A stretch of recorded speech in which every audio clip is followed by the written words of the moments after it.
to the Steven Suptic Experience. I'm Steven Suptic, and this is my experience. Today we are taking the Myers-Briggs Type Indicator Assessment. It's a, I guess it says right here, Myers-Briggs Type Indicator Assessment is a psychometric questionnaire designed to measure psychological preferences in how people perceive the world and make decisions. I've always been very weary about my own personal ability to make decisions, and I think that this quiz is really going to benefit me in the terms of figuring out why I should never follow my gut. There are 16 different personality types that I could be put into. I remember there was a source-fed Reddit thread that had people's personality that had people's Myers-Briggs personality test type, or I don't know, the type of personality that I would have. I forget what it was, but it involved an I and an E. That's very vague. But we should take this test and see where I fall under. We're doing the test on humanmetrics.com. It's a free test based on Carl Jung's and Isabel Briggs Myers typological approach to personality. Upon completion of the questionnaire, I will obtain a 4-letter type formula according to and discover careers and occupations most suitable for your personality type. So once YouTube ends, I can figure out what the fuck to do. Why don't I start by taking this test? Question number 1, you are almost never late for your appointments. No. Always late. And it's not because I want to be late. It's not because I don't respect other people's times. It's just who I am as a person at this point in my life, and I just don't see it changing. As much I could wake up 3 hours early for work or for school, yet for whatever reason, the amount of time I spend doing whatever bullshit I'm doing in those 3 hours still makes me late. Or I could wake up 10 minutes before and be just a little bit late. That works too. Question number 2, you like to be engaged in an active and fast-paced job? Yeah! A little bit, yeah. Because sometimes too crazy is too crazy. Too crazy is not right for me. Boring is not right for me. A little bit boring, not right, and I'm never uncertain. 3, you enjoy having a wide circle of acquaintances. Nah, barely. I have like 5 close friends, and everyone else dies. Not dies, everyone else will die. Everyone else is chill. I love you. Number 4, you feel involved when watching TV soaps. No, that's a big no, because I have never watched a soap opera in my... You know what? Maybe I would be involved in... I love drama.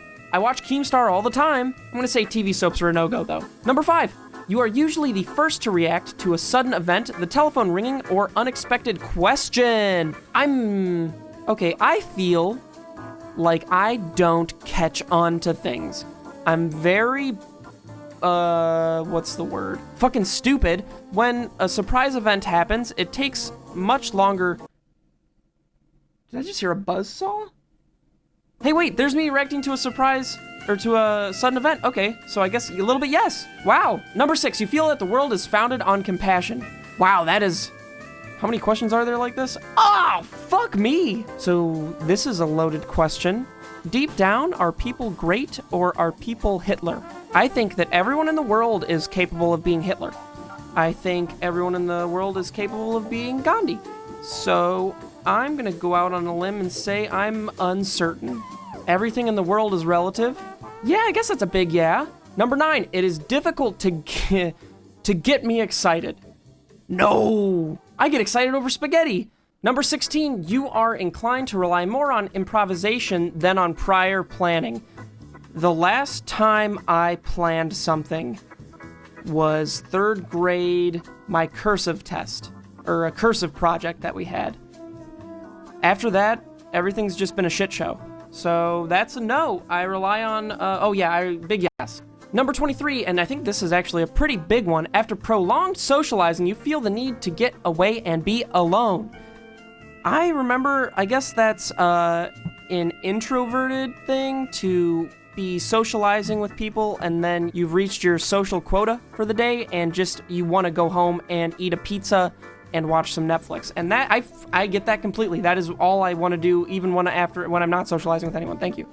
Number 24, you often do jobs in a hurry. Yes. Number 35, a question that puts me amongst the sociopaths. You easily sympathize or empathize with the concerns of other people. So sometimes that's all the time, every time, that's a big no. Little no. Let's not get too crazy. 36, often you prefer to read a book rather than go to a party. I would, I guess, prefer to do neither. but if I had to pick, I would go to a party, so that's a little no. Number 37, when being with a group of people, you enjoy being directly involved and being the center of attention. Never in my entire life have I wanted to be the center of attention. This YouTube channel does not count. I'm talking about in any group setting, whenever there's a group,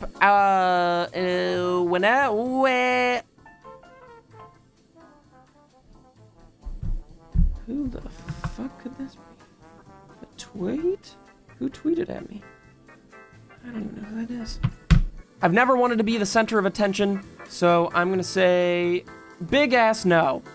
Now, number 39, if the try not to cry challenges have taught you anything about my experience with the Asians, you are strongly touched by the stories about people's troubles. Those goddamn Thai commercials! Can we just cut to me almost crying at every single Thai commercial I've ever watched in my entire life? In my entire life? This is real sad. It's very sad. Oh, geezers. Number 40, deadlines seem to you to be relative rather than of absolute importance. Yeah, well, actually, you know what? I meet every deadline, whether that means that I rush the project or I procrastinate. Deadlines are important. I think so. I think it's great to have a goal in mind. Adult Steve. Number 42, it is essential for you to try things with your own hands. Fuck, I wanted to click that without... Fuck. I'm trying to click it without looking at it. Fuck. Yes! I mean... Tight. Number 47, you have good control over your desires and temptations.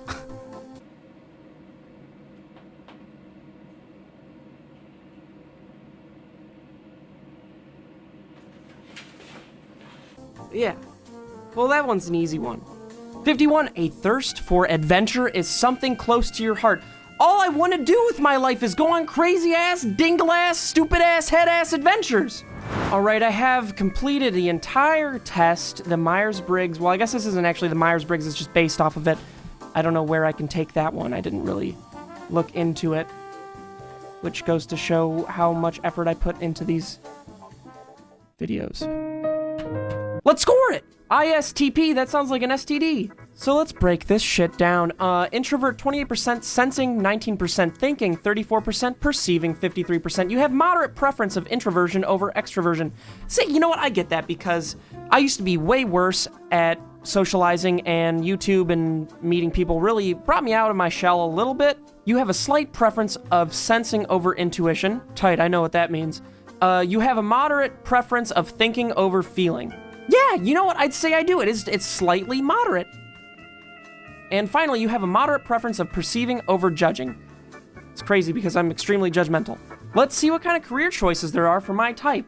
Due to their natural strengths, ISTPs often find themselves in occupations that involve direct participation in manufacturing, production, or maintenance process and good understanding of details.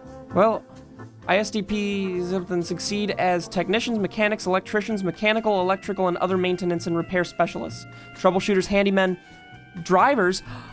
That's real cool because I've always wanted to be a professional driver. I get psyched when I drive fast. I love being dangerous on the roads. I love putting other people in danger. Like, that's my favorite thing, is to risk other people's lives. ISTP. Who would have guessed? That's a really tight, that couldn't have met. I think it's, what about that?